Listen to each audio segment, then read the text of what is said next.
அனைவருக்கும் வணக்கம். நான் படித்து ரசித்த கதையை நீங்களும் படித்து கேட்டு மகிழுங்கள்.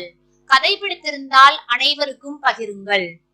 கமலா சாப்பிட்ட இடத்தை சுத்தம் செய்து கொண்டிருந்த போது அப்பா உள்ளே நுழைந்து சமையல் கட்டு வாசப்படியில் தலையை வைத்து படுத்திருந்த அம்மாவிடம் வந்து நின்றார். சாப்பிட்ட இடத்தை துடைக்கும் போது பாதியில் கையை எடுத்தாலோ தலையை நிமிர்த்தினாலோ அம்மாவுக்கு கோபம் வந்துவிடும். வேலை செய்யும் போது வேடிக்கை என்னடி என்பாள். அந்த காலத்துல நாங்கெல்லாம் 20-30 பேர் சாப்பிட்ட கூடத்தை ஒரே மூச்சுல முழுகிடுவோம். சாணியை உருட்டி போட்டு துளி நீரை தெளிச்சு குனிஞ்சோம்னா முடிச்சிட்டு தான் நிமிருவோம். ஒரு பருக்கை தங்குமா, இல்ல சொட்டு நீர் தான் இருக்குமா? வேலை பார்க்கும் போது அப்படி இருக்கணும் என்பாள். இன்னும் நீள நீளமாய் அந்த காலத்தில் தான் செய்த வேலை பாங்கையும் இப்போது தன் இயலாமையையும் சொல்லி புலம்புவாள். அம்மாவை சொல்லி என்ன? அவள் உடம்பு அப்படி, அவள் சலிப்பு அப்படி.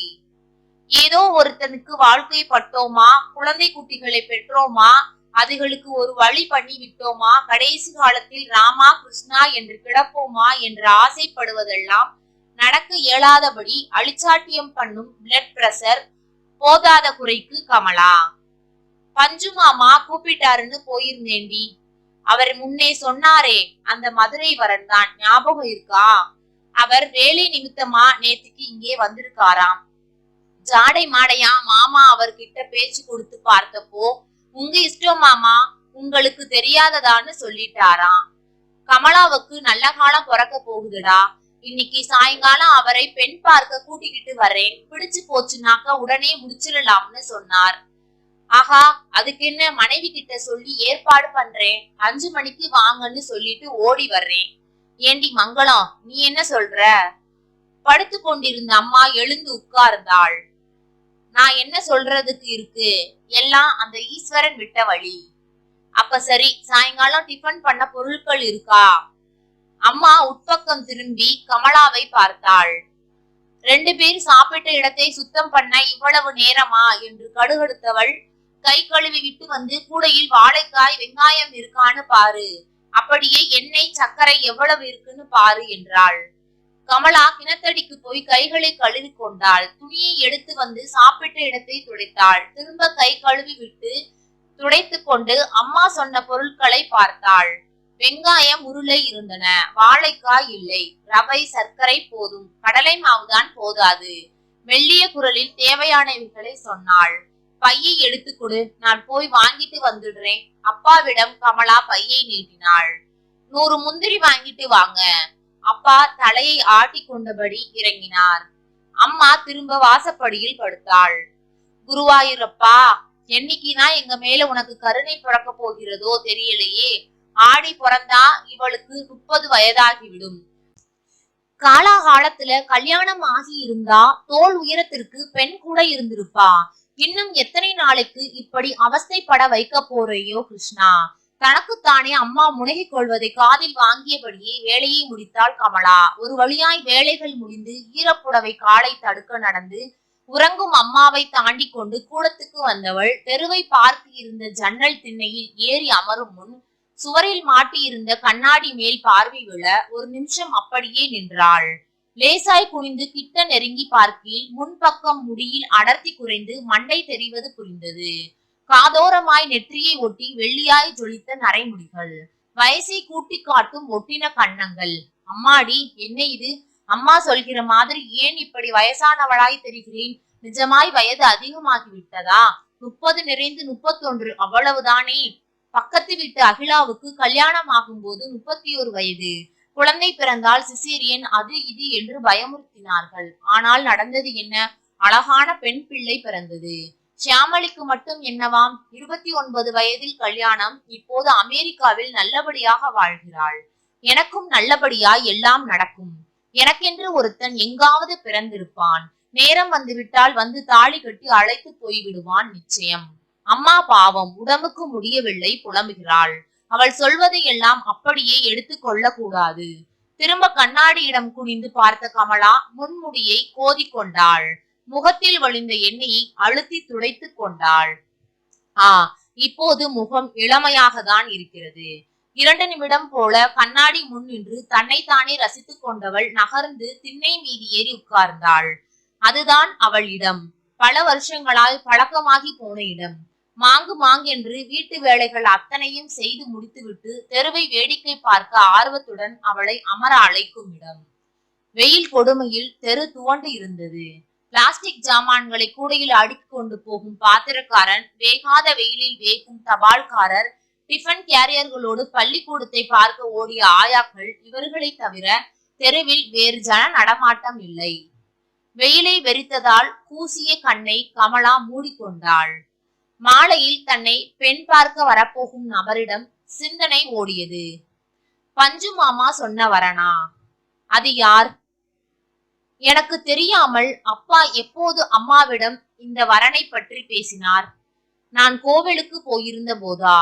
இல்லை 4 நாள் முன் லலிதா வீட்டுக்கு போன போதா? வெளியூர்காரரா? அப்பா பேசியதிலிருந்து அப்படித்தானே தெரிந்தது. முன்பெல்லாம் இவளை யாராவது பெண் பார்க்க வருவதாக இருந்தால் முதல் நாளே வீடு அமர்க்களப்பட்டதை கமலா இப்போது நினைத்து பார்த்தாள். அப்பாவும் அம்மாவும் ஓயாமல் மாப்பிள்ளை யார் என்பதை பற்றி பேசுவார்கள். மாலாவும் லலிதாவும் கேலி பண்ணுவார்கள். எதிர் வீட்டு மாமி, பக்கத்தாத்து மாமி என்று எல்லோரும் காலையிலேயே ஒத்தாசைக்கு வந்துவிட தெருவே அமர்க்களப்பட்டு போகும். அதெல்லாம் அப்போது. கிட்டத்தட்ட 13 வருஷங்களுக்கு முன் முதலாய் கமலாவை அவளுடைய 17வது வயதில்தான் ஒருவன் பெண் பார்க்க வந்தான். அப்போது அப்பா வேலையில் இருந்தார். கவர்மெண்ட் ஆபீஸ் ஒன்றில் கிளர்க். அம்மாவுக்கு பிளட் பிரஷர் இல்லை, தெம்பாகத்தான் இருந்தாள். மாலா SSLC, லலிதா 8வது. 2 வருஷமாய் மூத்த மகள் ஜாதகத்தோடு அலைந்த பின் பெண் பார்க்க ஒரு வரன் வரும் சந்தோஷம் அப்பா அம்மாவுக்கு. அம்மா சற்று முன் சொன்ன மாதிரி நிறைய முந்திரி திராட்சை போட்டு கேசரி பஜ்ஜி பண்ணுவாள். அந்த நாள் கமலாவுக்கு நன்றாக ஞாபகம் இருக்கிறது. மாப்பிள்ளைக்கும் கவர்மெண்டில் தான் உத்தியோகம். உயரமாய் கருப்பாய் இருந்தான். 1 மணி நேரம் இருந்துவிட்டு 2 நாளில் சொல்லி அனுப்புகிறோம் என்று புறப்பட்டு போனார்கள். அன்று இரவு கமலா கலராய் கனவு கண்டாள். மறுநாள் சாயங்காலம் பதில் வந்தது. பெண்ணை பிடிச்சிருக்கு, கையில் பணம் கொடுக்கிறதா இருந்தா முடிச்சிடலாம். அவ்வளவுதான். 2வது 3வது வரன்கள் கூட இப்படி பணம் சீரால் தான் தட்டி போயின. அப்புறம் 4வதாக வந்த பையன் அக்காவை விட தங்கையை பிடிச்சிருக்கு என்று சொல்ல அப்பாவும் அம்மாவும் 2 நாட்கள் 1000 யோசனை பண்ணினார்கள். நல்ல பையன், நல்ல சம்பாத்தியம், பிக்கல் பிடுங்கல் இல்லை. வலிய மாலாவை திருமணம் பண்ணி கொள்கிறேன் என்கிறான். மாலாவுக்கு 18 நடக்கிறது. ஒப்புக்கொண்டால் என்ன? கமலா காத்திருக்க அடுத்தவள் மாலா கல்யாணம் பண்ணி கொண்டு ஜம் ஜம் என்று குடித்தனம் பண்ண போனது இப்படித்தான். அடுத்த வருஷம் வரன் எதுவும் வரவில்லை. கமலாவுக்கு 22 வயது நிரம்பின பிறகு எல்லாம் கூடி வந்த ஒன்றும் நிச்சயதார்த்தம் நடக்கும் முன் மாப்பிள்ளையின் தாயார் திடுமென தவறிவிட சகுனம் சரியில்லை என்று கை நழுவி போயிற்று. லலிதா பள்ளி படிப்பு முடிந்து ஷார்ட் ஹேண்ட் டைப்பிங் பாஸ் பண்ணி ஒரு தனியார் கம்பெனி வேலையில் சேர்ந்ததும் அக்காவை பெண் பார்க்க வந்த பையன்களுக்கு லலிதாவின் இளமையும் அதைவிட அவள் சம்பாத்தியமும் பெருசாக தோன்றியதில் ஆச்சரியம் என்ன இருக்கிறது? லலிதாவுக்கு இப்போது 1.5 வயதில் ஒரு பெண், வயிற்றில் 4 மாசம். அதற்கப்புறம் தான் அப்பா அம்மா 2 பேருக்கும் சலித்து போயிருக்க வேண்டும். ஆயுள் முழுக்க இவளோடு லோல் பட வேண்டுமா என்று அழுத்து போயிருக்க வேண்டும். பேச்சு, பார்வை, கவனம் எல்லாவற்றிலும் அவர்களுக்கு இவளிடம் ஒரு வெறுப்பு வந்தது அதற்கப்புறம் தானோ? இதற்கு ஏற்ற மாதிரி வந்த ஓரிரு வரன்களும் பெண்ணுக்கு வயதாகிவிட்டது என கூறினர். என்னென்னமோ லொட்டு லொசுக்கு காரணங்கள். நன்றாயிருந்த காலத்தில் பணம் பிரதானமாய் இருந்தது. அப்போது உருவத்தை பார்க்காமல் இப்போது உற்று உற்று பார்த்து கருப்பு, ஏறிய நெற்றி, குழி விழுந்த கன்னம் என்றால் கமலா எதற்கும் எதுவும் இன்று வரை சொன்னதில்லை. மனசுக்குள் கசந்து போனதும் இல்லை. எனக்கென்று ஒருவன் பிறக்காமலா இருப்பான்? நேரம் வரவில்லை. வந்தால் எல்லாம் கண்மூடி திறப்பதற்குள் முடிந்துவிடும். அந்த மீனாட்சி என்ன வாழ்ந்தாள்? கழுத்தே இல்லாதபடி வருமன், 8வது தான் படிப்பு. அவளுக்கே போன வருஷம் கல்யாணம் நடக்கவில்லையா? அந்த ருக்கு, அப்புறம் அந்த நீலா. வரும், எனக்கும் காலம் வரும். யாரும் எதிர்பார்க்காத போது இளவரசன் மாதிரி ஒருத்தன் வந்து குதிப்பான். அழகில் என்னடி அம்மா இருக்கிறது? இல்லை பணத்தில் தான் என்ன இருக்கிறது? குணம் அது அல்லவா முக்கியம். உன் காரியமும் உன் அடக்கமும் யாருக்கு வரும் என்பான். மாலா லலிதா பொறாமைப்படுகிற மாதிரி என்னை வைத்துக் கொள்வான். என்னடி ஜன்னல் கிட்ட உட்கார்ந்துகிட்டு யோசனை? கூப்பிடுறது காதுல விழலையா? மணியாச்சு, எழுந்து வந்து காய்கறியை நறுக்கு, கடலை மாவை கரைச்சு வை, வேலையை முடித்துவிட்டு மூஞ்சியை கழுவிக்க போ, எந்திரடி. அம்மா இப்போதெல்லாம் ரொம்ப சமையல் கட்டு காரியங்களில் ஈடுபட்டு கொள்வதில்லை. எல்லாம் கமலாதான். அது நாள் கிழமையாகட்டும், இல்லை இவளை பெண் பார்க்கும் படலமாகட்டும், எல்லாம் இவள்தான். கமலா எழுந்து உள்ளே போனாள். பஜ்ஜி சொஜ்ஜியை பண்ணி மூடி வைத்து காபிக்கு டிக்காசனையும் போட்டுவிட்டு கிணற்றடிக்கு முகம் கழுவ போன போது மணி 4:30 ஆனது. வரப்போகிற நபரை பற்றி கனவு கண்டு கொண்டே தலைவாரி பவுடர் பூசி பொட்டிட்டு நைலான் புடவையை எடுத்து உடுத்தி கொண்டாள். வாசலில் குரல்கள் கேட்டன. 10 நிமிடத்தில் அம்மா உள்ளே வந்து டிஃபன் காப்பியை எடுத்து வர சொல்ல கமலா சொன்னபடி செய்தாள். டிஃபன் தட்டை பாயில் அமர்ந்திருந்த நபரிடம் நீட்டிய போது முதலில் அவள் கண்களில் பட்டது அந்த வழுக்கைதான். ஓ, வயசானவரா? மாமூலாய் பழக்கமாகிவிட்டபடி நமஸ்கரித்து விட்டு எழுந்தவள் கண்களை நிமிர்த்தி எதிரில் அமர்ந்திருந்தவரை ஏறிட்டு பார்த்தாள். இத்தனை வயசானவரை எதிர்பார்க்காததால் ஒரு கணம் மனசு அடிபட்டு சிலிர்த்தது. 40 இருக்குமா, இல்லை அதற்கும் மேலேயா? மேலேதானாம். உள்ளே பின்னோடு வந்த அம்மா மெல்ல கிசுகிசுத்தாள். 45 வயசானா என்ன, மனுஷன் ஜிங்குன்னு சிறுசாதான் இருக்கார். கமலா பதில் சொல்லாமல் சுவரில் சாய்ந்து ஒரு பக்கமாய் உட்கார்ந்தாள். வந்தவர்களோடு அரை மணி போல அப்பாவும் அம்மாவும் பேசினார்கள்.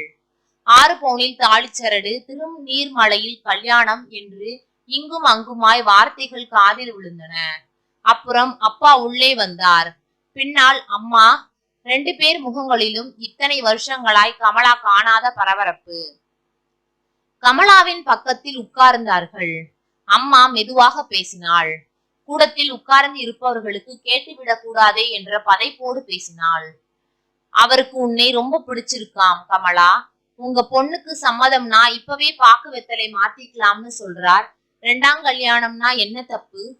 அந்த காலத்துல இதெல்லாம் சகஜம். கொஞ்சம் யோசிச்சு பார்த்தா உனக்கே நிலைமை புரியும். இப்போது அப்பா தொடர்ந்தார். நல்ல வேளையா குழந்தைகள் யாரும் இல்லை. பெண் கல்யாணமாகி போயிட்டாளாம். வாய்க்கு ருசியா சமைச்சு போட்டுட்டு அக்கடான்னு இருக்கலாம். தெய்வமா பார்த்து தான் அவரை இங்கே கொண்டு விட்டுருக்கு.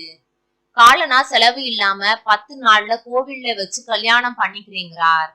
வந்து வந்து உன் வயசையும் நாங்க இத்தனை வருஷமா படுற கஷ்டத்தையும் நீ இப்ப நினைச்சு பார்க்கணும். வேண்டாம் என்று சொல்லி விடுவாளோ என்ற தவிப்புடன் பேசும் அப்பா. தெம்பு இருக்கிறப்போ காசி ராமேஸ்வரம் போவோம்னா முடியலை. தஞ்சாவூர்ல பொண்ணு வாவான்னு கூப்பிடுறா. காவேரியில குளிச்சுட்டு 10 நாள் அவ வீட்டுல போய் இருப்போம்னா முடியல. இந்த பொண்ணுதான் எங்களுக்கு கடனாயிட்டாளே. இவளை விட்டுட்டு எங்க போறது? சமீப காலமாய் வருவோர் போவோரிடமெல்லாம் சொல்லி புலம்ப தொடங்கி இருக்கும் அப்பா. இருந்தாலும் 45 வயது உள்ளவரையா? வாய்க்கு ருசியாய் சமைத்து போட என்றால் ஒரு சமையல்காரி தான் இவருக்கு தேவையா? மனைவி வேண்டாமா?